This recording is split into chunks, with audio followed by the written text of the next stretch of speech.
bars are really about the people. This is why it's great, and this is why we believe in it. Share the bear. 2 bears, 1 more! Let's go! Woo!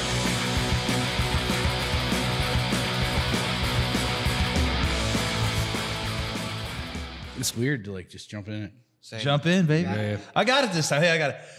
All right, 2 bears, 1 bar. I'm your host, Andy Prenti, I'm Tony Saputo. and we are not filmed in front of a live studio audience this time. We got a no-show, so fuck Yeah, you, they're supposed to be Kurt. here. What time is it? He says they're late. maybe, but I don't know. Well, Sam was supposed to bring an entourage. Anyway, welcome to the podcast. I'll be used in my custody battles in the future.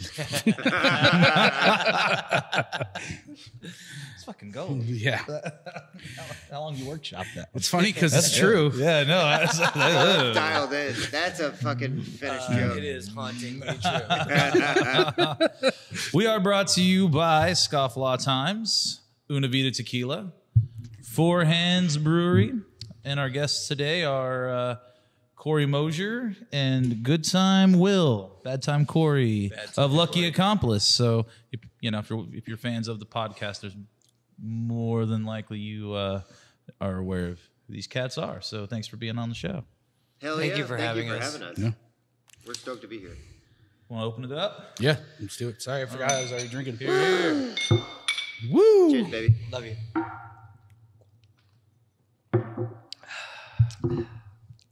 Always a risk of just chugging tequila on camera. Like, it could go well. I don't know the face that I make. I don't know if it's just like the vinegar stroke face that. And you never know, people are like, what the fuck is the The problem? vinegar Is that stroke face. It's so real. It's so uncomfortable to look at, but yet so empowering as a face. I think that's like one of the beauties of wearing a mask behind the bar now. Whenever you take that sort of like ceremonious shot, you just like have that veil. Which we know and do often. Actually, I imagine like I haven't bartended since July due to That's a COVID. flex. No, it's not. It's not. rubbing it in, buddy? But I imagine like I always make faces when people say dumb shit. Oh, it's I do. highly empowering to Yeah, have you your can just mask be like- on. When someone says some dumb fucking shit to you, just look at them, but they don't know that you're making Underneath your mask, you're like, like I hate you and everything that embodies you. Your eyebrows tell a different story, though. It's like I true. feel like you're just like. Oh, yeah. I'm Some of that super shit. guilty Is that good of like podcasting? showing that Do you look on guys your you see face. that? You see the brows? we're not having fun here. I don't know if you can tell. The same fun. Fucking yeah. And actually, whenever I had like the big beard, and I would forget like a day or two after I would trim it, people could read my face better, and I'd be working at Atomic, and some girl would order and just be like, "I'm sorry," because I would just be like, It should be noted too that while you were working at Atomic with a big beard, there was almost always queso in your beard. It was incredible. Yeah, he is. Almost always queso in his beard. Queso beer, Tony. You never said like, "Hey, Good. It was the mostly code for word. me. It was mostly like Fucking enjoying himself. You were gonna go in and get whisper tickle his beard and get the fucking queso out. Yeah. Go With get your a own go get a whiskers? tortilla. go in after like a mouse. straight tortilla chip. Just motherfucker." That's amazing. I'm gonna burn this place down. if you shake it real hard, it's like a Lotte Falls. Yo, straight corn kernels. So what's been going on with you? Anything? Me? Yeah, we haven't seen each Working. other. We have now the industry surge. We have the industry surge in guests, but not employees. So I know you guys are talking about going through the same thing. So it's another week of doing something I love, but at an exhausting pace. Oh, did you guys deal with any people who were upset that because you guys are still doing masks, right? Even though the CDC, I think today was the first day that we really saw people like taking a stance against. they're like, it. "I'm free now. I'm free." They told me I'm Yeah, free. and we obviously ask our guests that they respect our in-house wishes, and that is that we are going to continue to wear masks, and ask that our guests, when they're up and moving around, to wear masks. But I think that more like people today were coming in and a little more cavalier about not wearing masks, and then actually like, just being like, well, we're not gonna stay, which I thought was kind of weird. Like we're not asking you to wear a mask for a very long time. Oh, it's super weird. It's literally like 20 steps, if that. You know what I mean? At a maximum, and I'm gonna put it a little more candidly than Corey. Like that's our fucking house. Yeah. Get in that mic, like, man. If you want to come to somebody's house, like you fucking follow the rules. Take your goddamn shoes off. Yo, when you fucking walk A, in like the house. don't drag mud into my house, and Yeah. don't fucking take your mask off in my house. Like, and we today for the first time saw people walking in maskless for the first time since I started there, which is 4 days after it opened. And they were walking in without masks. They were leaving because we encouraged them to put their masks on. And then there was people that were just fucking hop, skip, doodling around trying to not wear their fucking masks. And I was just like, I was very confused by that. Are you writing down hop, skip, doodle? Hop, skip, doodle. Yeah, don't forget. If that's not a cocktail name, I have never. Yeah. Yeah, Sorry, exactly. I. No, so it was I just, mean to it was a, I think jarring is probably the appropriate word for it because it was like, whoa, like, It's also been like, what, 3 days? yeah. And people literally don't 3 understand the days. numbers You know, on this is 75% have not been vaccinated, and there's less of a push in the last 2 weeks than there was those months. I thought we were, a little further, and I get people have different opinions on that, and which is, I get it, but like that's still really low. Like that's low. That means nothing's changed. Yeah, So, well, no. so Also- you're gonna have to just hold our horses until we figure out how that's gonna work. I mean, eventually it'll plateau at whatever number it is. But Also, I'd rather fucking wear a mask for fucking 2 seconds than show anyone my fucking shot card. Like, Absolutely. I literally carry mine around in my Absolutely. wallet just in case. But I Yo. mean, I also get freedom. yeah, when but I'm you not also doing don't it. have the right. No one has the right to fucking ask you that.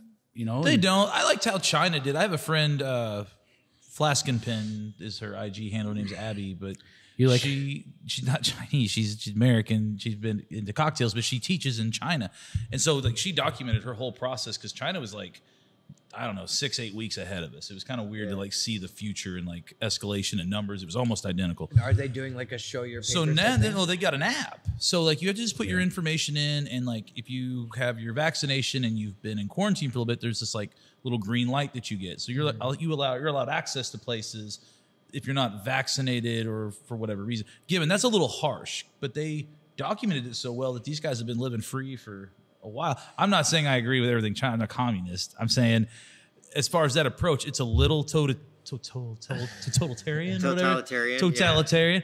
And it would never work here, obviously. But shit, efficient as hell. Okay, so here's the rub. Here's my take on it. Not that anyone gives half a fuck, but there is some merit to saying like, hey, I know for a certainty that as you walk into my business that you are healthy and clean, etc. Also, like, what is America? It's fucking like a land of like freedom and whatever. It's fucking okay. So I can't ask you if you're vaccinated, but also like that means that if you're coming into my private establishment, that I have the right to fucking say wear a fucking mask or don't fucking come in. Right. Oh, Like absolutely. that's kind of like my take on it. Like, okay, like if I can't for a certainty know that you are as healthy as I am, fully vaccinated, like I think probably at least the 4 of us are. Yeah. Then Yeah. like if I can't ask every single fucking guest that walks in the door, like, are you healthy? Are you taking the civic responsibility to contribute to herd immunity and that sort of shit? If I can't do that, then at least I can say like, okay, well, you can't be here if you're not willing to at least subscribe to my standard of being healthy. If I can't go as far I think as, anyone like, who would download argue the that app and is, say, come in if you can fucking green No, I light just me." think it's who was like- it the other day that it was one of Gerard Kraft's restaurants. There was like this insane. I mean, it was publicly posted. It's the only reason I don't mind talking about it. I just didn't know which location it was, but this whole party lost their whole mind about like they were like a 10-top walk-in, and they like the guy kept trying to get them to wear their masks when they weren't being seated at the table, and at the end of the day, like they wanted to have the server's job basically, and like I think Gerard started like taking, or one of the managers took over the table, and they were even being shitty to him the whole freaking time. Like, Wow. this is like a privilege to come in and experience the work that you it's do just- behind closed doors. Yeah. It's not an entitlement. Especially with the limited capacity that we're offering right now. Like, I think a 10 top, it is without hard a to- reservation Without on a a reservation. Friday and Taking Saturday up like night. a quarter of the restaurant minimum. Yeah, I mean, Not that's a you're a-hole basically you're out the gate asking with for that a one. huge chunk of our space. You know what I mean? Like we personally, like at our place, don't offer that right now. Like I think we cap at 6. You gamble, and if people don't know, you're gambling on that, like you said, that much space, that much real estate. And if you're coming in and doing the bare minimum, I mean, hospitality, yeah, but at the same time, that space is worth a ton of money right now. Yeah, it's also like a funny concept just for the people in leadership to say, hey, you can go to 100% capacity. However, you need to maintain a 6-foot distance between tables because, like, what the fuck does that mean? Like, no, you can't. We at the Lucky Accomplice cannot achieve both. No, right. We can't operate at 100% capacity and also keep our tables. That was bull rush. We were excited for that announcement because when they said, okay, we're going to do 100% occupancy, we can add, seatings because right now we have to space everybody correctly and it's all on video and it's very different. So this news would change the game exponentially. And then they're like, well, we have to social distance. So he's like, that changes nothing. Like all it's going to do is empower these assholes to come in and think that they can do whatever the fuck they want now. The only thing I get out of it is that on my walk to work, I don't have to feel like an asshole for not wearing a mask now. Like I can be outside. I don't have to wear a mask doing it. Agree with you. But that's as far as that freedom goes right now. Yeah, and I agree with you in that. Like really, all it's done is empower the people who aren't getting vaccinated, and I hate to cast dispersions or like assume, but the people that aren't wearing masks are the people probably not vaccinated and probably coming in. Said that earlier today. You can't argue that. The same people that you're empowering are the same people that are the problem. Which I believe them. It's a freaking problem. I understand apprehension, but we've got enough. It was kind of like, we said we have Kurt out there. I don't know if somebody wants to open. Yeah, door's open. Oh, Kurt is here. So here it is. Turns out Two Bears, One Bar is filmed in front of a live studio audience. Right. Two Bears. I take back all the nonsense we said earlier. We're like, fuck Kurt. He sucks. What's up, Kurt? Woo! Welcome to the spirited debate of masks. Kurt's wearing his mask. Fucking right. What a responsible dude. Yeah, to unveil. No, take off your mask. Take off your mask, Kurt. Take off your mask. Take off the mask and that's show your us the mustache. It's a legacy Jesus mustache Christ. at this point. A legacy stash. It is A a little legacy. welcome interruption here. Yeah, I just think that if employees still have to wear their mask, like out of respect, like I don't think it's that crazy to put a mask on and just wear it. But like, there's people shooting from the hip right now, and they're not making their employees do it, and that's fine. They have the right to do it. But I think how people are acting after 3 days just shows how fucking juvenile our fucking society is in general. Just because, like obviously this takes time, and also like for all these restaurants that we're talking about, yours, Crafts, and all that shit, like we're providing you a service, and if you can't appreciate how we do it, then get the fuck out. Like somebody on that craft site should just fucking told them to leave. Yeah. Call it a fucking day. I mean, again, that's the catch-22 in hospitality because like I like the emboldened attitude we're taking right now, where the customer, the guest is not always correct. That's always been that rule. Of course, it's been an inside rule. We know that that's not the case, but the whole Danny Meyer hospitality model is broken when I read it the first time. But yeah, and that's the thing. Like I always hate. Like yes, you should read it, but also understand that it's mostly garbage by a guy like a very entitled guy who had the funds to fail enough times to succeed. And we are. I think half of Asia and every other major city in America was hit before St. Louis. So I don't know how much he really likes us. But I mean, yeah, I think he had the issue with he was trying to find hospitality within the mask rule. But we can't get too emboldened to forget hospitality at the same time. I'm on your guys' side. I am not against anything I'm hearing here. But I think but it's a fine line to walk. I think Tony's fucking dead on with like, it's a weird hive mind of like, hey, like we're right, we're the customer, we're coming in and we're fucking kicking your doors down kind of shit. Like that has always sort of been the fucking plight of people in our position to have to deal with that fucking shit, which in and of itself is just so offensive and obnoxious. But like I, for one, like think it's fucking time to advocate for like a beyond emboldened stance on like how do we allow customers to treat us and how do we fucking let them walk on our fucking faces. It's like, hey, it's time to say like no. It's time to say get the fuck out. You know what I'm saying? Outside of a literal interpretation, like it would be like us having finally our version of heckling the crowd member. Like when performers, people who have a craft, when they go out to perform that craft, which is what we're doing, I don't care what level. That's a craft. That's a skill, vocation. That's something you have to learn and get good at. So if you're there to experience that and have your party in front of it, like if you're gonna heckle the freaking bartender, or you're going to demand all this stuff that's unreasonable, like what is our, I understand the little like we heckle them back or whatever, but like we need that to where they start to understand there's a line you don't cross. Like I used to say it about guests all the time. You can belittle me all you want, but when you cross the human line of just straight insulting me and being a dick, like then you've crossed a human line. I don't know. Just because I'm employed here doesn't mean there's some invisible barrier that's going to hold me back from thrashing when you go too far. Like, Correct. I don't know what protection they think they have, but not that restaurants are dangerous. Sorry. Well, maybe a little too far there.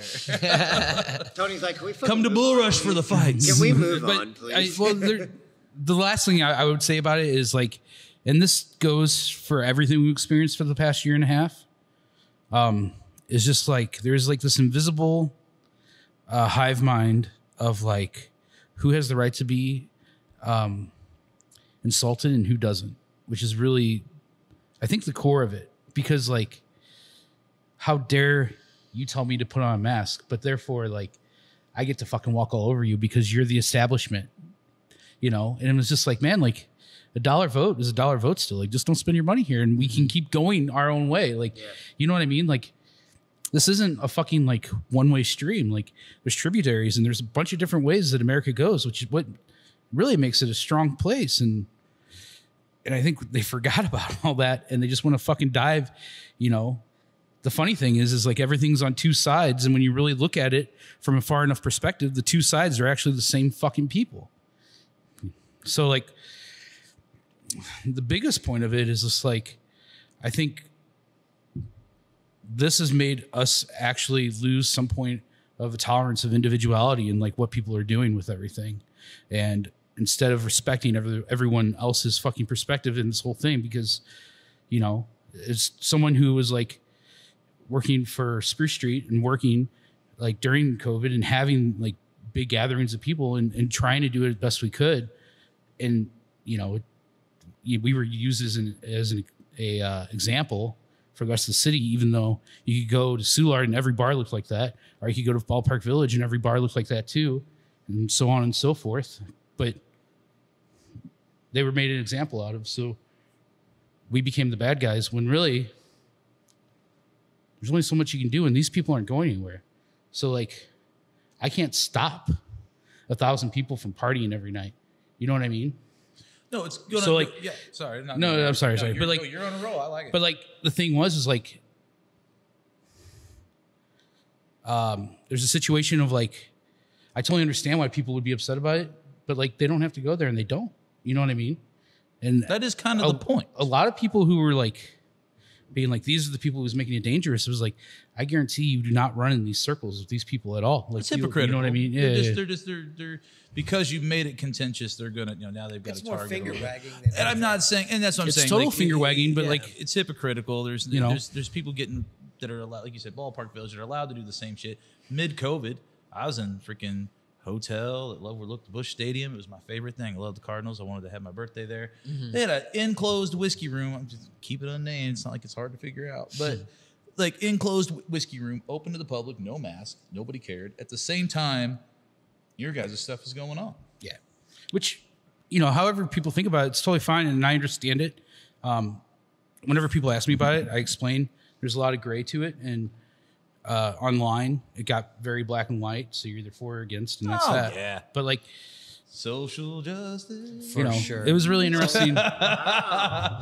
I mean, I'm all for it in a sense, but I think, you know, even the ones with the best intentions right now, there's a little more posturing than actual good works going on. It was so just tough. really interesting how people were telling me what I should be doing when they're not paying my kids' health insurance and shit like that. That's a weird fucking, like, the nature of modern man But- is to, like, fucking holier than thou. I know what's best for you, so you should listen to me kind of shit, you know? Right.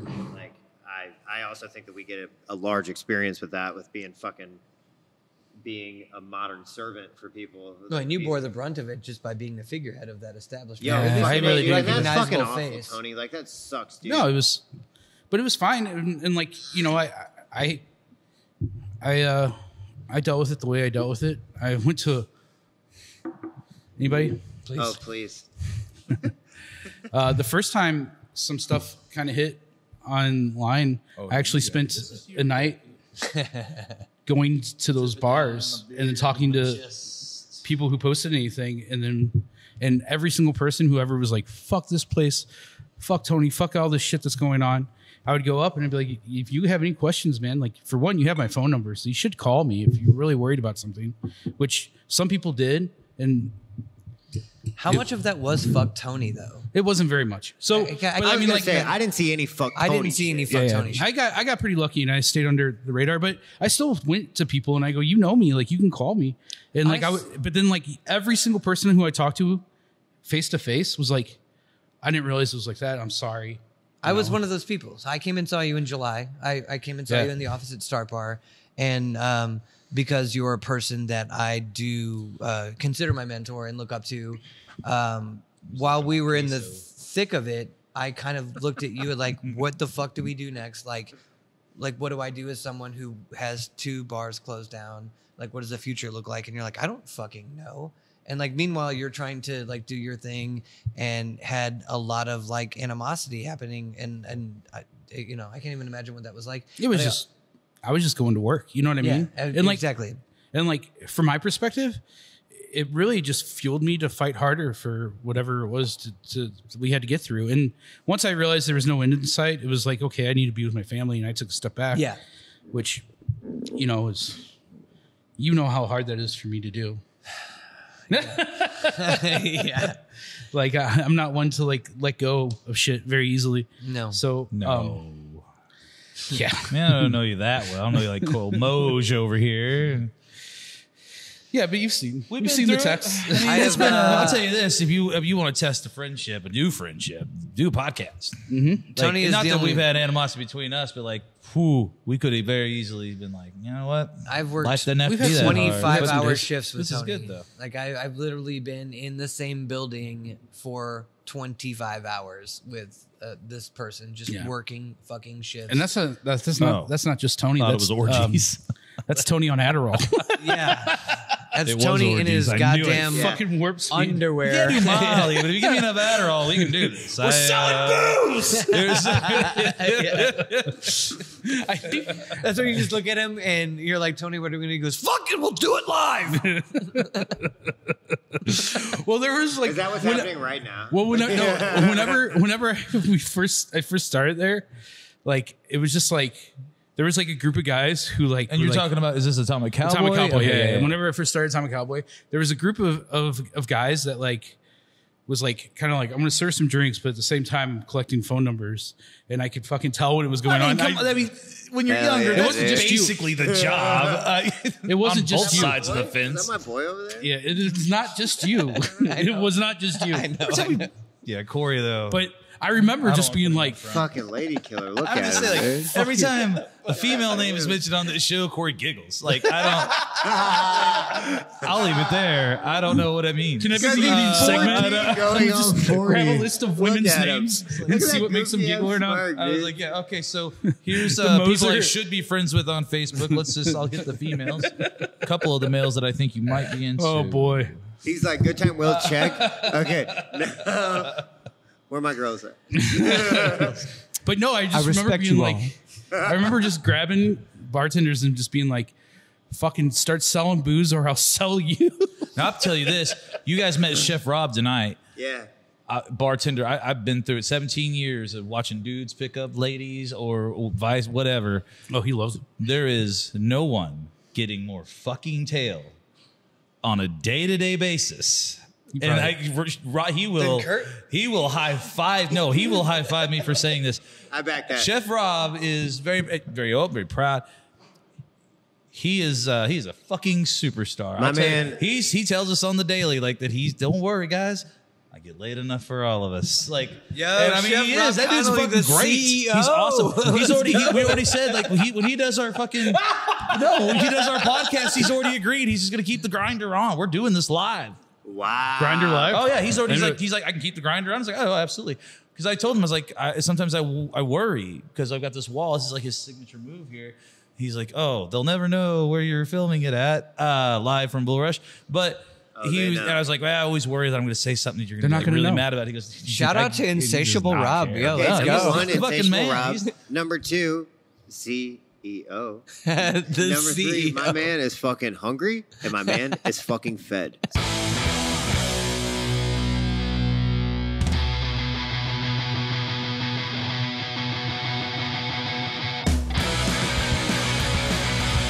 Live in front of a studio audience is Kurt Bellon. Kurt Bellon is owner-operator of Izumi.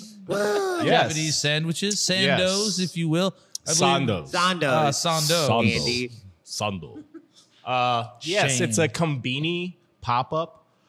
So I'm trying to do these sandos from that you would get in Japan. So I'm trying to do it kind of as pure as you can in the middle of America and St. Louis. Let me ask you this. Yes. Are you Japanese? Yes. Okay. I'm half Japanese, so my mom's So- Japanese.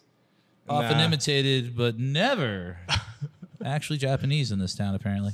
I mean, that's the biggest reason why I want to start it, because there's just not a lot of new generation Japanese concepts owned by some Japanese or part. You're part lucky to get it Japanese anymore folks. because, like, first, like, Yeah. you understand, like, anybody who was really good at their craft that was not, like, USA, American, whatever, like, eventually they did not want their children to do that. Yeah. So they sent them off to other professions. So you get this Exactly. gigantic gap in culture. And Yeah. it is a bunch of fucking white people. Which Yeah. is my favorite term now. That are trying to do a thing and try to keep the culture alive. But the fact that you, Yeah, at because lineage. I was supposed to be a doctor or a lawyer, and I let my mom down and my parents down, all that stuff. And now, after working in feel that. restaurants for 16 years now, like, although it's been a I while, get to as do someone my own who has thing. actually eaten that egg salad sandwich with the QP mayo, Dude. with the, what is the type of bread again? shokopan or milk bread, and Got it's a special type of white bread. It's like super squishy and soft, but at the same time dense. It's like really good Iron Kids, and I am not Yeah. talking it down. I'm talking You- about, remember how delicious Iron Yeah. Kids bread was, but it's like kind of not real bread. It's basically like that. Exactly. Alright, No, sorry, not to go no, because it's made to mimic rice, actually, because it's because the whole thing is, food is a conversation between a lot of different cultures, and just sandwiches in general in Japan, sandos. That's them taking something Western and putting their own spin off on it. So basically, what I'm doing is just coming in. It's like the third remix at this point. And so I'm It's coming like- in, and I'm it's the Uno reverse Yeah. card. It's like, Well, now we're just going to yeah. take it and just, not do the Western influence. Exactly. So it's just, I just wanted to do it as true as I could to what I remember having in Japan when I visit there, because konbinis and going to these 7-Elevens or Lawson's, it's a very big part of society, because they're set up in train stations mostly, and people are on the go. If you guys are all Anthony Bourdain fans, you remember I believe there's no reservations. I believe he goes to Japan. He's not super big into going to Japan, but he goes because of these egg salad sandwiches that are at these these little markets. They look like a White Castle, but not a White Castle. Are they Very not tiny. like vending machines? And- No, it's like No. it's basically It's a like a convenience convenience store. store. Convenience store, yeah. But they call it konbini because So he says the only reason he's doing this show is so these guys go get him this egg salad sandwich, and his producer fucked up. It's like, this in the outtakes. His producer he can find him one with the chicken salad and the egg salad, and he's not into the mixture of being in cellophane for hours in that scenario. So like he's literally into spending 30 minutes losing his mind. He's like, it's the only fucking reason I'm here. Like, blah, blah, blah. Like it's so. I mean, and I didn't that's understand. what I I thought that want. was like, oh, I'm Anthony Bourdain, but like I've had yours. I dream about it. Yeah, That's thank not you. even like lip Thank you. service. Good You brought a dreams. whiskey to share with us in Yes. your limited time. It's all I, very dusty, which makes me Oh my believe that goodness, you're not this lying. was this. No, No, nobody's tried it at all. No. He's up. Tony's out of shot to give. Well, because I give remember up the because sacrifice. it was Tony's when out of shot for this. It was when gambling opened up that my mom, for whatever reason, had Hibiki 17-year, and like no one really kind of knew about Japanese whiskeys at that point. It was kind of like, oh, they've been like getting a lot of traction and a lot of international awards and stuff. When And was so this? she, when gambling opened up. So, I mean, you're which talking is about 2012, 20 Yeah. Oh, Oh, and yeah. that's this, probably like, about the same thing. predates the Japanese Renaissance whiskey, generously, single yeah, malt. for sure. Yeah. Not a lot of Renaissance. rules I mean, I there, guess, but they like, were kind of doing what California wine did to French wine back in the 90s. And yeah, so Hibiki has since, at least a year ago, there are no more age statements. In fact, the 12 year is considered a fucking unicorn. So the fact that you walked in for 17 year is Fucking buying incredible. you another 30 seconds of bump Okay. time. Hey, so and let me- websites, Izumi. IGs, So it's do it. actually Do it now. Izumi. but it's spelled with an I. But sometimes Izumi? but I'll say Izumi all the time because we're in St. Louis. And like if I'm like, oh, check out Izumi, you'll be like E is But you named it IZUMI. Why did you name it that? Oh, okay. So it's named after the town that my mom's family is from in Japan. It's in Kagoshima. It's a small town off of the Shinkansen, the bullet train line. And that's where I go visit my family. And it's just this kind of like off the beaten path, sort of smaller town in Japan that has a lot of different good characteristics of what is Japan. Swear by my weed. Samurai residences and it has like cranes migrating there. It's a very like no one really knows what or where Izumi is, but it's this very special place in my heart where I get to visit my family, and so I just wanted to. He drives a tiny Japanese fire truck. It's see, awesome. that's the So that's you'll the see main him calling around. call. You'll see him. Yeah. Let's raise a glass to Mr. Okay. Kurt Bellon. Hell yeah. Thanks for stopping Thank you. in. No, Love you, it's- buddy. Sharing your Love you unicorn guys. whiskey. It's great to Shit see you on guys. Tonat. All right. Thank you for sharing. Yeah. That's Zam. And Kurt, before you walk off the stage, I would just like all 30 people that are listening to this to know that. Okay. yeah. A lot. No, there's dozens. Shut There's up. a lot. Now they're not going to say as much. I went, okay, before Kurt walks up, I would like everyone listening to this to know that Kurt not only fucking walks the walk, but he talks the fucking talk. He is a cultural visionary, and he is one of the coolest dudes I've had the pleasure of chopping it up with. Thank you. I back And that. his fucking red fire truck bullshit that he's driving around for Izumi is sick as fuck. Seriously, Okay? like it's so great. Like that's the reason why I started. It's fucking so sick. honoring my culture. Kurt's I the first- want that the fire first truck. time Yeah. Kurt's the first person last night to walk into Sisha with me for years. I have walked by this drunk in the Grove and like, let's go. Yeah. And all my friends are like, It's so fucking awesome. Yo, Yeah. and I was like, last night I was like, let's go in there, and we did it, and it was fucking. That's one of the. It's a party. Yeah. it's great. Seriously. And then I woke up this morning, and Charlie Martin. No, they wouldn't. They were not letting us in the actual bar. Yeah. You Well, we showed Literally, up a we little were late. we were profiled. You dropping the holy They Charlie had Martin? they had a bottle of Rebel Yell on the shelf. They think you were vaccinated? No. They saw a fat dude in a flannel walk into this bar, and they're like, what the fuck is happening? We sit in there, and Rebel Yell's on the back bar, and I go, it's okay to order Rebel Yell because they have it. Yeah. And I was like, no. It's for profiling purposes. They're gonna, so you can't go in there. Yeah. These dudes they're a dope party. I woke up to Charlie Martin from All of An Oak even saying, he goes, dude, I wanted to go there forever. Dude. It's like, I'm sorry, personal who? Actually, experience, it's a hell of a party. And the DJ that was there that night, he went to the high school that I went shout to. out to the Afton. door guy, Big Country. Yeah, big country, but the Fucking DJ was super nice. Charlie B, he's amazing. He went to Afton High School like I did, and he's tearing it up. He's going to be there every other Saturday, so we have So to go if up you're there. chilling in the smoke. Grove, do not Yeah. count out Sisha. That's Seriously, check it out. It's fucking really nice in there. It's like I would go Yo, back oftentimes. While Thanks for we're hanging out, man. while Thank we're you so gassing much. Kurt Oh, wait. up though, like I would like to say that Kurt is like Oh, one of Jesus. one of the straight Come on, OGs, don't leave me dude. hanging Kurt here, is bro. Kurt, please Thank don't you let me so hang much. it. No. Thank you so much. I mean, no, I get very like all these compliments. No. I'm But just a hey, I normal gotta finish guy. my You're thought. an Kurt ambassador, fucking rules. but That was my whole thought. I He's the care about you concierge deeply. of the Grove. That's what people have said. Yo, Kurt and I were fucking there. thriving in the Grove The man of whenever like there Japan. was nothing else going on. We were just like, Yeah. hey, like looking at each other, like how can we make this work? Yo, y'all Yeah. were the reason the Grove was thriving. Oh. Think about that for a minute. You know, I what came mean? in late. I came in Yeah. late. It's a beautiful Shut the neighborhood. fuck up, dude. No, man, I you came were the in late. reason. Think No, about no, it. The no. both of you together. Also, two More of the coolest Corey. fucking dudes I've ever known in my entire life Oh. right here. Swear to By God. and by, I care about you so much, man. Thank you. I care about you. I Yeah, appreciate you hell so yeah. much.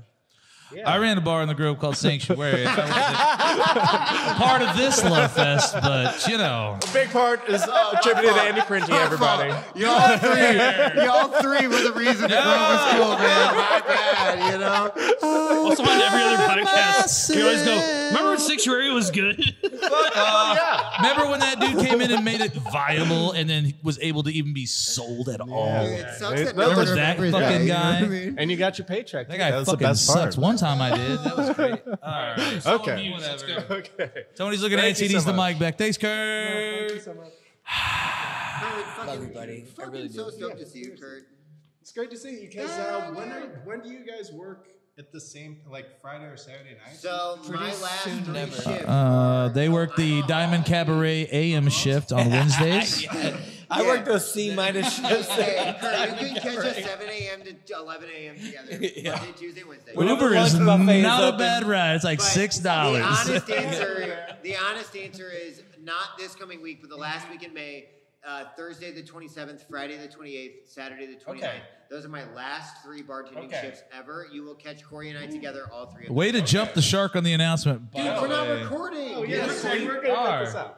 No, we're totally recording. Oh, we are recording? Why do you think he was telling us? We both thought we were on pause, We're both dude. so confused by I the thought we recording were on times. pause, We're just like, man. I don't He think said we're gonna keep going. Yeah. And then we No, let him plug his. No, we're good. We're good. Yeah, that's pressure. I mean, Good Cat's to see out of the you. bag. it's a good thing. Like, what did you think we were doing with the bottle? Yeah. Later.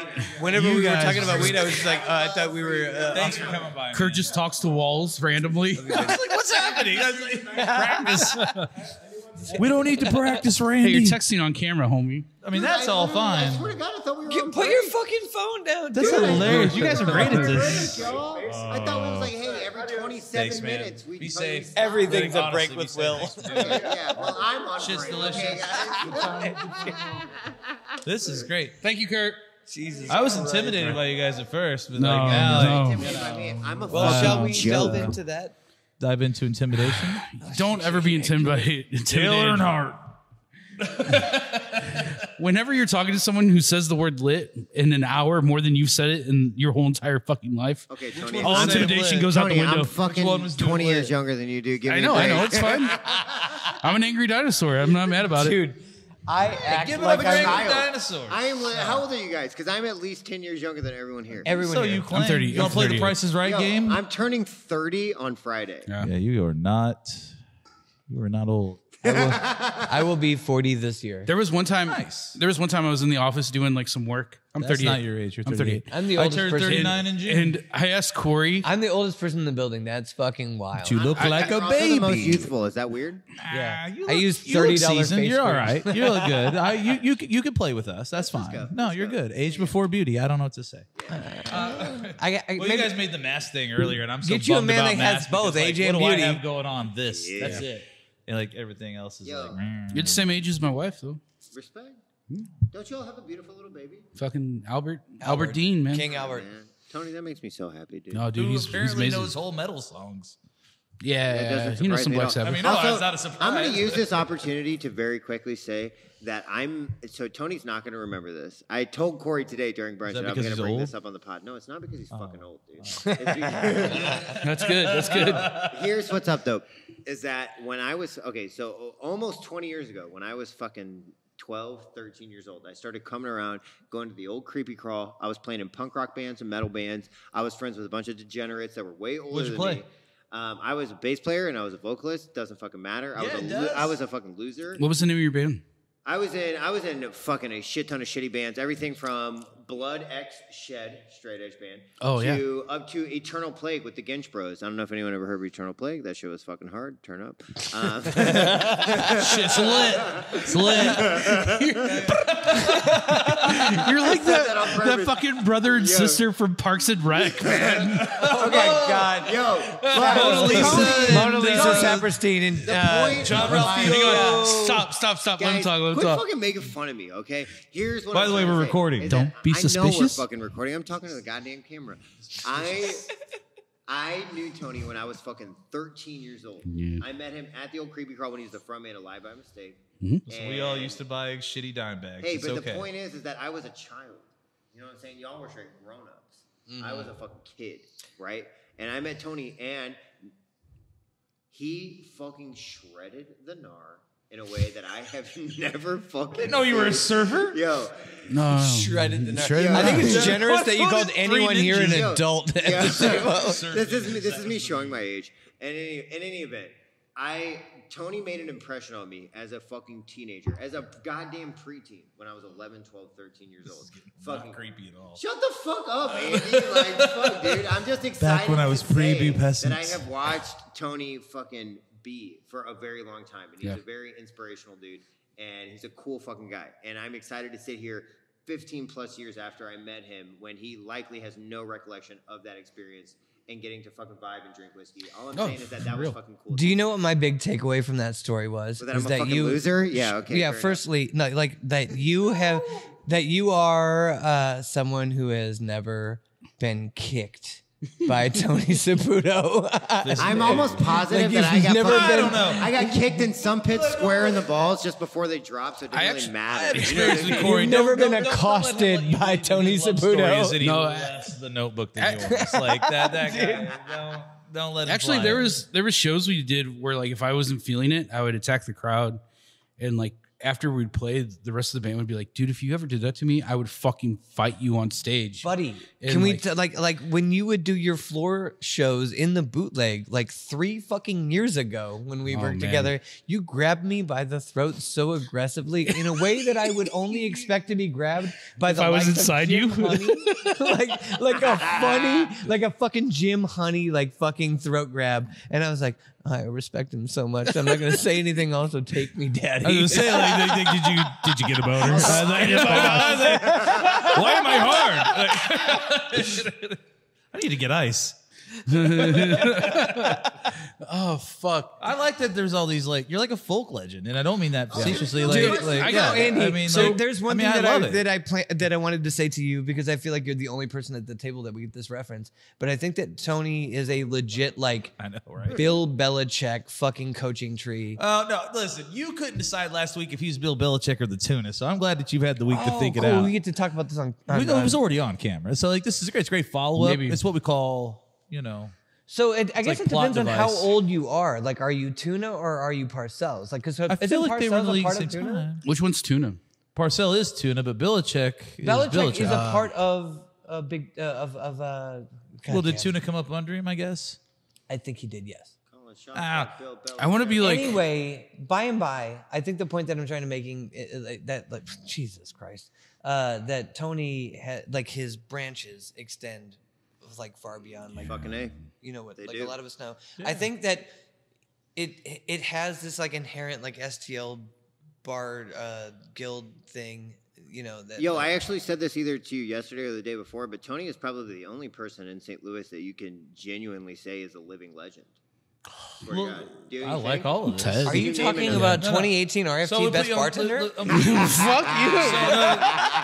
So I'm gonna put you guys both on the spot here, like. Also, I I mean, you mean, could do a little legitimate I question, feel and like then Tony's Tony been could come trying in. to chime so No, hard for the past like you- 90 plus straight seconds. up, I you wanted to guys- do it so bad, dude. Top 3 influential bartenders for you guys. To oh, say don't who do is. this. I don't Tony. want to do this. No one's do No, this. top Fucking 3. so lame. You got Yeah, to yeah, Influential- All right, let's understand. Okay, Let's before understand. I don't wanna answer hear this that- shit. Before I answer that, I'm gonna have an itch that's unscratched before Tony gets to say what he wants to say. All right. Like Yeah. it's all up in him right What now. is happening? All right. and I just only Taking have over two. your pod, Andy. go ahead. That's what's Who happening. are you?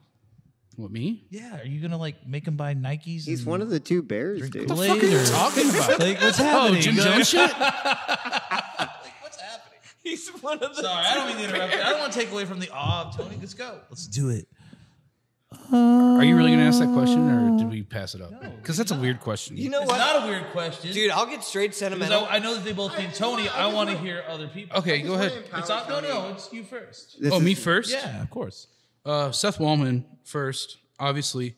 Vinoy was the guy who taught me how to bartend. He taught me how to actually respect the bar, which he hates when I tell people that. But Vinoy's I would have never guessed. the one who actually made me who I am in a lot of ways. He can't even talk to people. No, he's great. He's amazing. He's amazing. That's the best thing about him. Show Is some he'll be respect, quiet Corey. for a whole month, and then that one night where he talks, it's just like because But he's also like a it's rocket scientist. just like he's a architect. Tony's an astrophysicist. Respect. If you don't use it, you lose it. So, but Is Pluto a planet? so Vinoy and Seth, and then I mean, really like Ted was just always like.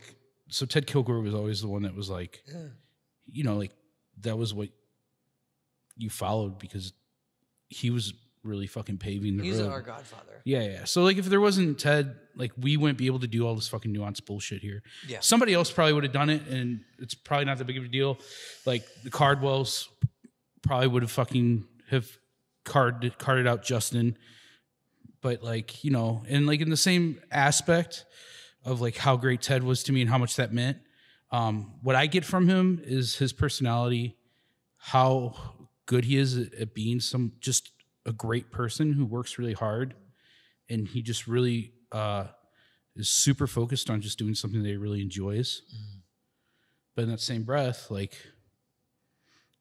those, because he paved that road, there was people like fucking TJ, Chad George, and there was another one who I would just straight up say are fucking cunts. Yeah, but say it though. but you I are did say it. but you are the connective tissue though that like Well, the leads to thing was like everything. I was seeing that, and I was seeing the pretense involved in bartending, and it was like, man, there's a way to do it that's just fun. Because if it's not fun, it's stupid. I knew Ted was always having fun, but then like when you make it about like, this is what I do, this is how special I am, instead of like, this is fun for me and I'm glad I get to fucking make people share it with me. Like, you know,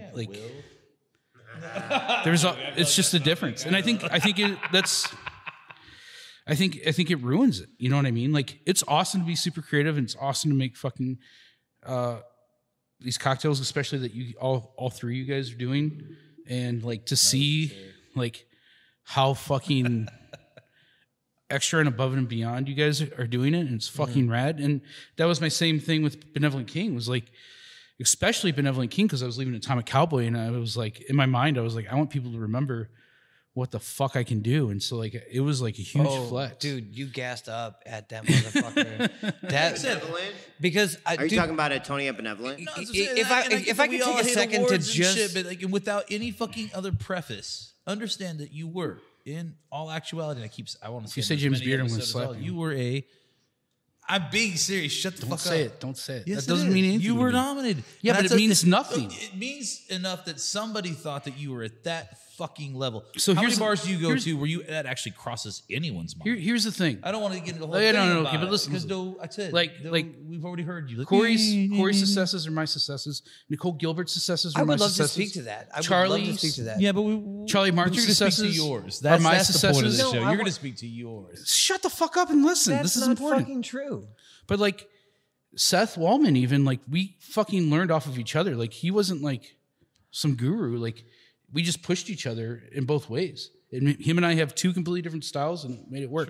But like the thing is even Seth's things that Seth does means that I'm winning too. So like that's worth more than any fucking award or RFT Of course, that's or not anything what we're else. talking But about. it Just does. that it happened. What are we Yeah, but talking when you about? tell me that my career is based on this fucking shitty award that you I don't just think paid- I don't think it's anywhere near based. but when you mention that as an accolade, I'm telling you it's fucking bullshit because it's bullshit. All right. You know, Can we draw this back to the actual I question? actually need to draw this back. Oh fuck, yeah. But it's so much so. So when Will was talking about beating me in Lie by Mistake, one of the most meaningful things that's ever happened to me on that shit was there was a group from Moline, Illinois. These kids, they went to every single one of our shows. They followed me since I was in this band called Syndrome. I had dreadlocks. I dyed them green. Super into Soulfly at the time. Hell yeah. How did you spell syndrome? SINDRONE. I knew it was going to be a Y. Damn it. No Y. But anyway, Fuck the Y. but like I talked to these kids the whole time, and I remember when we broke up, and I concepted Lie by Mistake, and I was like, I want to make the best band I can fucking make. And like those kids stuck with me the whole fucking way. So fast forward to me knowing this kid for like 6 years, right? And at this point, I would say he's 19. And he got tied up with some 35-year-old woman. Right. Gnarly. So he fucking hits me up on AIM, because that's how long ago this was. Let's go. Do you know what AIM is, by the way? Yeah, Tony, I know what fucking AI is. Oh, Mr. I'm 15 years younger. Are you 11? My first screen name was Skaterpunk LVL 97. Okay? Thank you very much. Fucking Look it up. shocking. Look it up. The first or the second Mine one was- was Enema of the State 212. So anyway, this kid hit me up, and he was like, hey, like, what's up, Tony? How's it going? Blah, blah, blah, blah. I'm about to leave my house and go with this woman, and she's going to marry me. We're going to go to Florida and get married. And live on our SSI. and I was like, dude, like, I know it may seem like a good idea, but like, listen to me. And I was like, do not do this. I was like, you're at a crossroads right now, and this literally could be the worst fucking choice you ever make. And I was like, I mean, was probably like 23 at the time. And I was fucking so lucky to be like, listen, like me, who I was at your age, because he was younger than me. I was probably like 25, but I was like, I've become, I become. Also, yes. I was about to assume that you just slept with the same girl he's about to go marry or something. You're like, don't do it. Don't do it. When I was 18, she was. Yeah. It was all Disneyland for me. But like, too, buddy. I was just like, dude, like you're on the precipice of making the worst fucking choice of your life. I was like, Where were you for me 10 think years ago? think about this and like think about how, like I've turned to a completely different person from 19 to 22 to 25, let alone fucking a fucking whole lifetime with somebody. And I was just like, dude, like I know what it feels like, and I understand like. You won't be loved because, I mean, I'm one of the most lonely motherfuckers out there. But, like, fucking, like, I was like, you have to reconsider. You have to do that. Like, call me tomorrow. Like, here's my phone number. And, like, fucking 2 days later, he didn't go. He fucking told her to fucking kick rocks. Yo. And I saved that motherfucker's life. You know what I mean? And so, like, shit like that was, like, fucking, like, oh, this shit's cool. You know, that's cooler than like, you know, I got to do a lot of cool shit. You know, played Dillinger Escape Plan, fucking played like in front of fucking 2,000 people between the Barry to me. And like, I got to play like with all these fucking heroes and have like good friends, like that I still talk to this day who are like some of my favorite fucking musicians in the world, you know? You also got to work at an establishment where you got to see those people pass through all the time. Yeah. Yeah. And I even got to fucking book some of these people, you know? Like, Trash Talker, my homies to no end, and I got to fucking book them like fucking 3 times. That's you know, so sick. Also, what a fucking prolific band, honestly. Yeah, you know. And the funny thing about it too is like when Wolfgang came in, and I was just like, oh yeah, like we're, you know, I booked Trash Talk a bunch, and they're just like, dude, you're family, like get in here, you know, and like those guys were just so fucking open and welcoming because that family that exists, and it's the same thing that happens in the industry, you know, and like immediately when we met. And when I met Zoe, it was like I've known you guys for 20 years. You know what I mean? Yeah, no, that's real. And it was the same thing with me and Andy. Like, me and Andy hung out.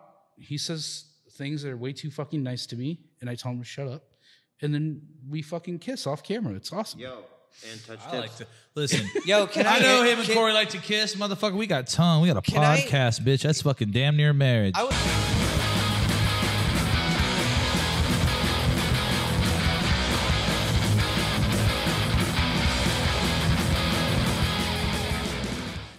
Do you guys not know The Wizard? No, Wait, The Wizard, the movie. The video game, The Wizard, or it was the movie about video games, Super The Mario Wizard. 3. Yes, thank you. I know, dude. Fred Savage. Yeah. That movie fucking ripped. Yeah, and Because also Christian Slater. We got to see Super Mario 3 before it dropped. And that's what I was We're getting ready to say. Is like shit. before social media and shit, they dropped this shit in Warrenburg theaters. Yeah, oh, Mario 3. What? That was the tightest. You got to I would look stay at up Mario late 3 as a 15-year-old playing Mario 3 without the use of cocaine for the only time in my life. 15 was it younger than that, probably a little bit. It's been Yeah, 7 absolutely. You're hours younger than and me, dude. 15 days. That game came out when I was like in Such a love has gone away. Gotta consult the Oracle. Super Mario Brothers. All right, we're back. Hey, 2 bears, 1 bar. Let's go, buddy. I'm saying like 93. All right. I was 2 years old in 93. I'm saying maybe even earlier than 93. The Wizard. Weird, dude. Which was probably one of the 92. first actual I'm movies about setting the autism. over under at 1992. 1989. That's crazy. Even what's more, up? I'll even take the earlier under. than that. All right, we're on the clock. Lucas said, We're on the this clock, is Andy. Clearly getting Andy, Phil, talk we to me about something important, man. We're on the clock. Corey, The Wizard. That's it had the most power poignant glove. shit It was the I've first dropped time so Nintendo far, had the buddy. power glove. My Super Lucas. Mario 3 drop was my most poignant shit yet. Let's go. That's what I'm saying. Like we stayed up late. That's disappointing. 2 dude. days on the weekend playing All right. Super Mario 3. No Yeah. cocaine. All right, Corey, your 3 most influential bartenders. Go. Go. My 3 most influential bartenders, and this is just not gassing up people in the room, and I will make it very fucking brief. Tony Saputo, iconic. I got to look over his shoulder for 2 years. He never explained to me what he was thinking about. He never answered any of my questions. I'll explain He mine in a never second. fucking gave actually me never any said anything, insight. but you know, He said, you lead by example. Yo, on some real shit. I would he answer said- questions with more questions. He That's it. said, read Liquid Intelligence, and I did from front to my- back. We'll get into that later No, we too. won't. But that's it. Yo, no, this is my dime. Sorry. So that's it. Tony Saputo, because he's an icon, and that's it. Will Brawley, he's in the room. I've not ever worked in a fucking In the audience? I don't. I've also a guest on this. I've show. never worked in a fine dining like area. Will is a master class in hospitality. Watching him engage a guest is it's poetry. So that's my biggest takeaway. I learned how to run a bar from Tony Saputo in Atomic Cowboy. I learned how to engage a guest from Will Brawley. Number 3, surprise guest, Phil Lockett, is an inspiration to me. Shout out to him. He engages me every single day in a way that no one else does. He is at Fraser's. Go check him out. Dude is a fucking rock star. He doesn't have a podcast about bartending, and he still talks about bartending more than any of us do. Yeah. Fuck. That dude is an inspiration. He actually gives a shit about alcohol and It's liquor. his personality. Like, that's just who it. he is. Yeah. He is the Rain Man of fucking bartending. Like I don't Kmart's know. open anymore. Gotta have. And that's a wrap on me. Let's go. I'm leaving. All right, Will, it's on you, my man. Okay, as Tony stated earlier, what a terrible question to ask a person. You For know sure. what I mean, it's fucking awful. But I do have 3 people in mind. One is a name that no one will know, and that's okay because I'm still gonna list it. Yeah, no one knows Venora. Yeah, it has Yeah, nothing. no one Besides knows him. anyone. Really, Yeah. it doesn't fucking I mean, matter. yeah, this wasn't about like name dropping. This is like actually like, how did you get where you are? So it's a weird, I'm going to give a long-winded answer. So I became the general manager of Billie Jean, which ended up being a James Beard nominated joint. Like courtesy. Billie Jean. Yo, That was, fucking, yeah. God bless Jim. him. You know how much I respect James Beard, right? Dude, yeah, that's your favorite fucking thing. Which honestly, It's your favorite beard. Tony, let me say, is the reason I name dropped it, right? about Yo, but nominated for Best Chef Midwest, which our executive chef, who, if he was cooking for himself, would cook cheeseburgers and drink Bud Lights, which I think maybe is like That's a chef thing. I would Yeah, say every that's a- executive for chef's sure. favorite food Okay, is McDonald's or man, Taco just Bell. let me fucking talk for a second. God damn, you know? My podcast. So fucking A. My podcast. So Billie Jean, honestly, like until I started at the Lucky Accomplice, I assumed it would be the opus of my career, and it ended up being not the case. Working at the Lucky Accomplice with Corey as my equal ended up being the opus of my career, which I'll talk about in a moment because I'm gonna fucking bogart the mic for at least 7 more minutes. Do it. But working at yeah, turn that fucker right head up. Working at Billy, there's a gal who was my lead bartender. I was the operations manager, so I didn't get to be a bartender there. Her name is Abigail Reed. She's now moved on to the corporate side of life. She worked at Mission Taco for a long time before that. Then she came on and fucking worked with me at Billy. And she taught me so much about the creative side of bartending that I did not understand before stepping into my role. I was kind of thrown into a position where I was pitted with running a bev program for one of the most accoladed restaurateurs in St. Louis. And honestly, I didn't know fuck about it. I didn't know what the fuck I was supposed to do. And it was really unnerving and it was very scary. Like, I was supposed to create this bev program, wine, beer, cocktails, etc. And quite frankly, amongst us sitting here at these tables, like I was just a bartender that followed recipes at that juncture. Like I didn't know I wasn't creative. I didn't know shit about wine. I didn't know shit about anything really. And so Abby came on very shortly thereafter I got hired, and she influenced me and she made me feel confident that I could figure out what the fuck I was doing.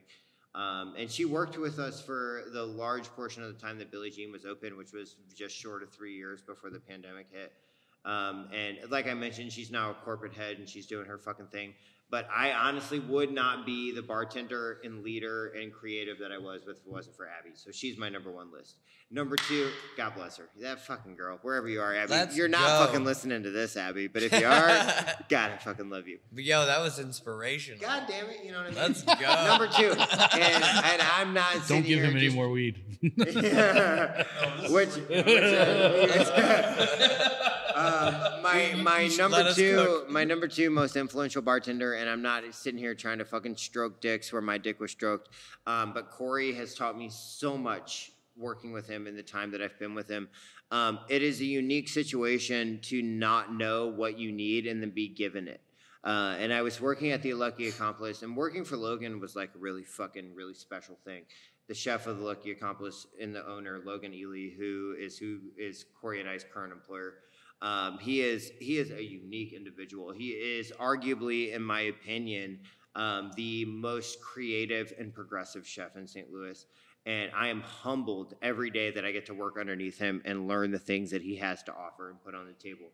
And I was treading water for the first several months that I worked there until Corey came along and he started working side by side with me. And it was a unique circumstance where one of my best friends passed away and Corey stepped in because he is a really good friend with one of our lead servers. And he just came in and took over the bar in a week that I had to step away.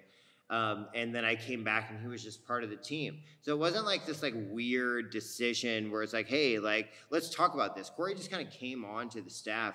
And as soon as I came back from that weird sabbatical, it was like, holy fuck, like, I didn't know I needed him. And I needed him so fucking badly.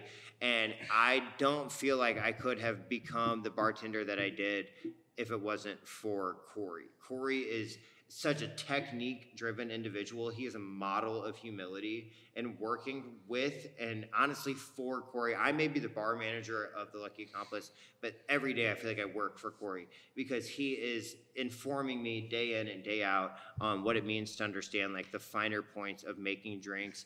And I would not be able to dial in a drink at all if it wasn't for him. And my final answer, God damn, I've been talking for way too fucking long.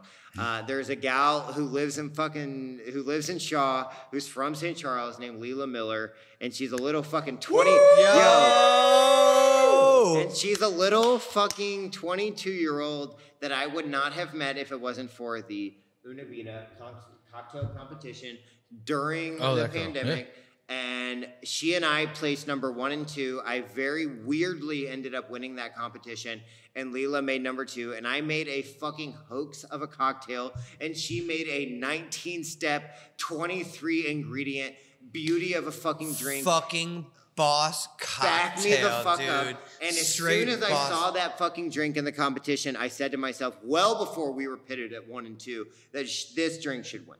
It was better than your cocktail. You're fucking damn right it was, dude. It was better than your cocktail. And it ended up being that was a fucking stupid who knows enough people on Instagram competition. And that's the only reason that I won it. If it was based on merit at all, Leela would have won that competition. She is fucking 22 years old. That's great. She is gas, dude. She is fucking gas. No, it's okay. She is absolute nails. Yep. Her creative influence on this industry 5 years from now is going to fucking shake St. Louis to its core. So she is presently the bar manager of the Salt and Smoke in St. Charles, as well as the one that's opening up in Ballpark Village. And I think if you give this gal the opportunity to work in a fucking spot that has some fucking nails and don't get me wrong, Salt and Smoke has fucking nails. God bless it. It's beautiful barbecue. And Haley's a cool fucking dude. But if Leela gets a chance to run a craft program, she will fucking crush it.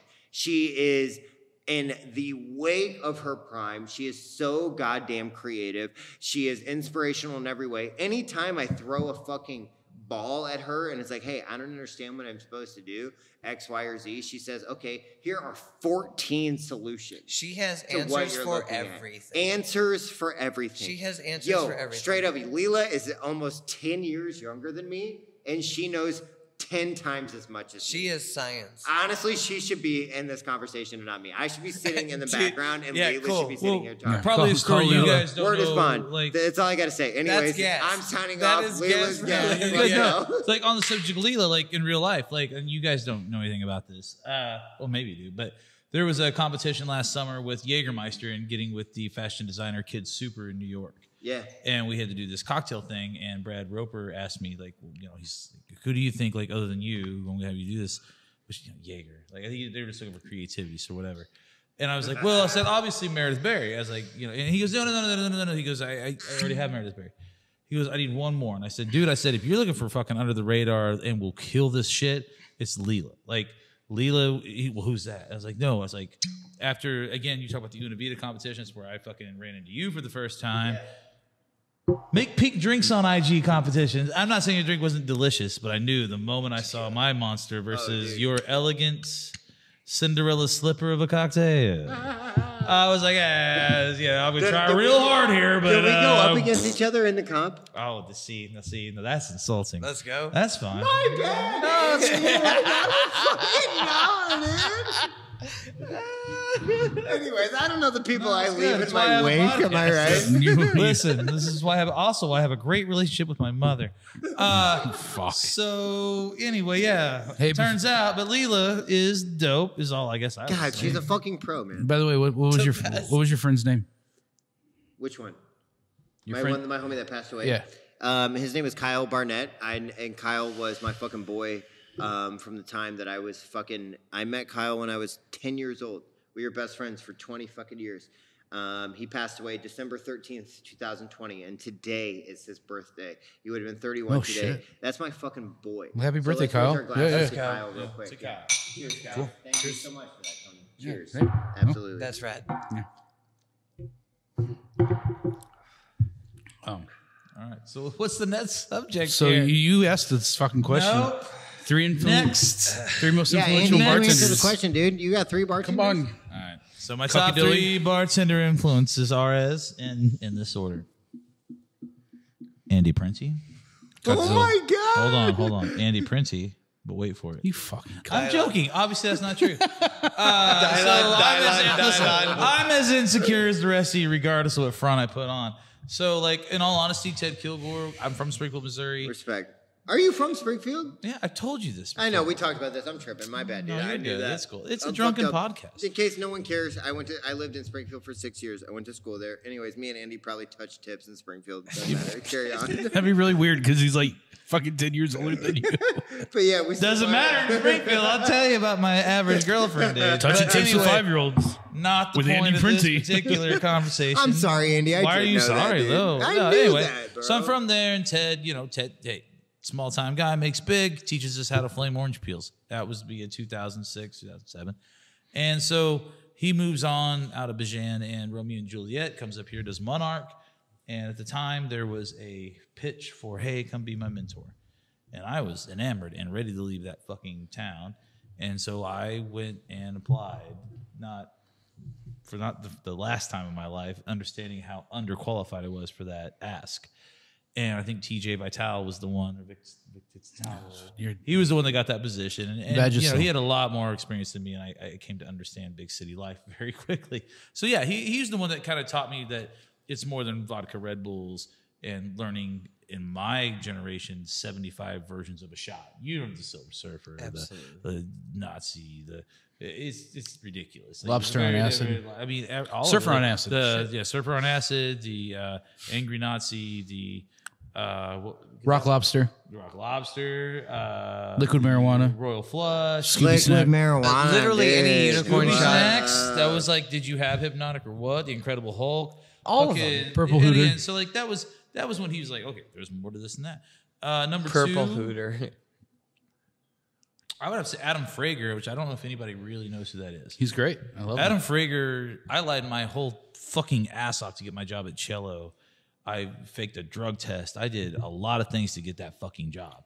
And it was to learn under Adam Frager, who was a pod of Ted Kilgore, I believe. I learned later. But Adam Frager did Cello at the Four Seasons. He's the one who actually opened Blood and Sand. Like, that's his actual product. He went on to sell fashion and POS systems. He's a great guy. I love fashion, by the way. But he was the one that actually, like, it's one of my favorite fucking quotes of all time. He's like, garnishes are not hood ornaments for your drink. He goes, you do not just put shit on a glass. He goes, it has to be functional. It has to have something to do with the cocktail, like whether that's aromatics or visually or whatever. He goes, but it can't just be the half moon of a lime on a cocktail. So Adam Frager was really instrumental in me like actually understanding the culture.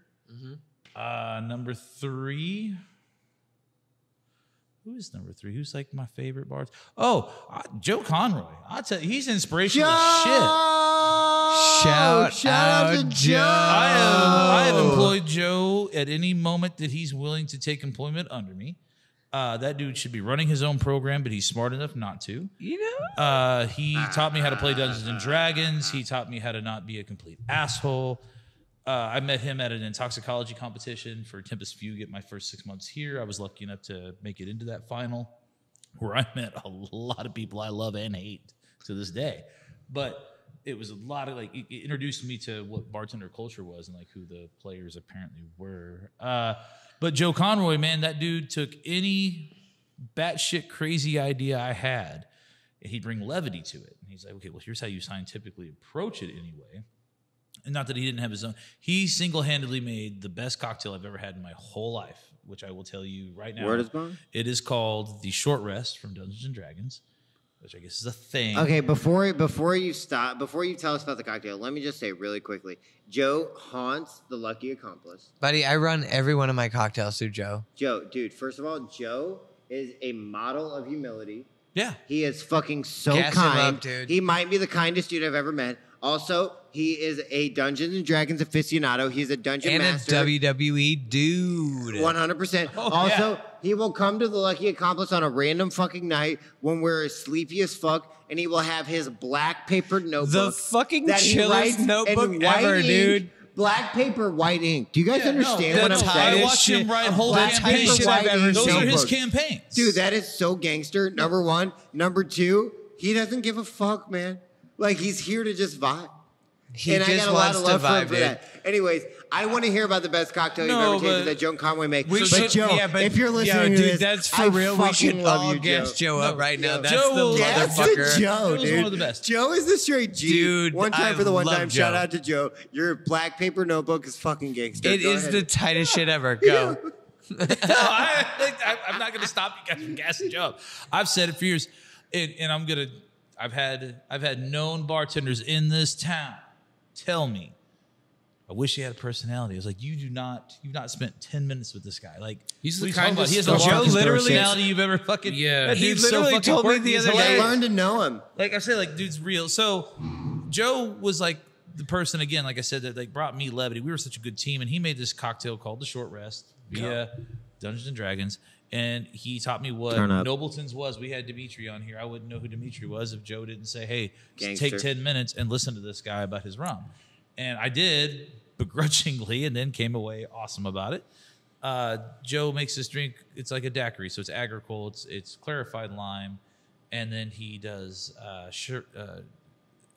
hold on. It's Chirot, the old muskmelon, cucumber. Fucking A aloe joint. Yeah, that shit's dope. what And so the he fuck? introduced me to that. So he puts it all in here together, right? Corey's He's got a big this advocate for Chirot. Tall Collins my glass. shit. And we're homies with our grocer, and we get whole weird things of wheatgrass, fresh.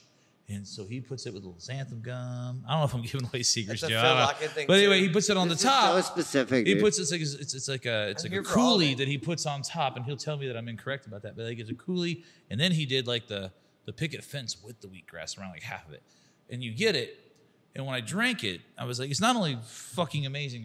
It's like you went and mowed your yard on a Saturday morning, and you decided to go to the patio and enjoy yourself with a cocktail. This is self-gratification, the cocktail. You're smelling the fresh cut grass, but also getting inebriated Damn, and Joe. ignoring most of your children.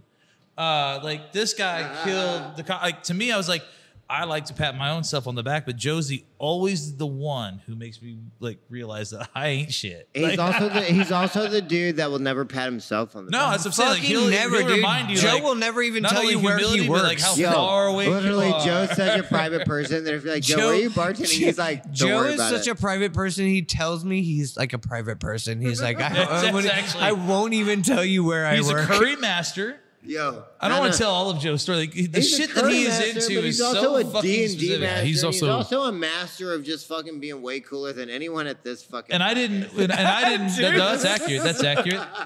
I didn't know it until actually hanging out with Meredith for my second time. I guess we were hanging out one night, and I didn't know that me and her have been fighting over Joe working for us for the last 2 years. I didn't realize. So that I've heard. competition. So thank you, Joe, for hanging out with me in our adventures that were misadventures along the way. But again, as far as influential bartenders, absolutely. That's a fucking huge shout out. Dude, Yeah, that is but a huge That shout is out, a and I'm huge super fucking shout out. stoked to Annie know Pretty, that that that's was how a you feel. fucking boss shout out. Honestly, Andy, my stock in you went up by knowing that's how you feel about Straight Joe. up, dude. Like, and also Joe, because I fucking Yo, and also my I stock love in Joe. Joe went up knowing that's how you feel about him. Honestly, stock it all just went up, man.